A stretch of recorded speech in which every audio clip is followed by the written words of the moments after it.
Je donne un exemple précis.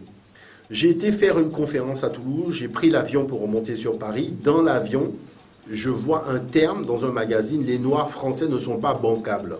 C'était la première fois que je voyais cette expression en prime time, vraiment à la une de journal.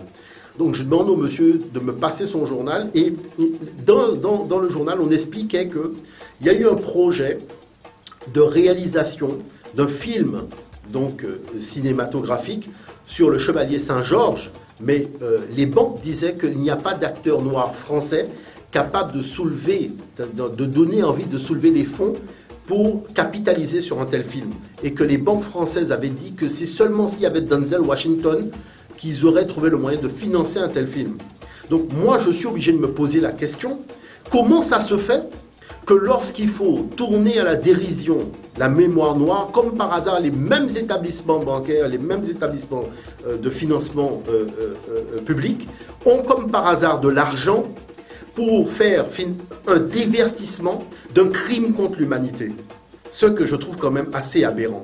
Mais là où je trouve quand même que c'est quand même assez fantasmagorique, c'est que nos jeunes qui ont l'opportunité d'être à la télévision un peu plus souvent que nous-mêmes, qui ont la charge de porter le message, qui est un message de moralisation, c'est-à-dire véritablement de conscientisation, un message de vérité, se retrouvent à faire du divertissement de notre mémoire.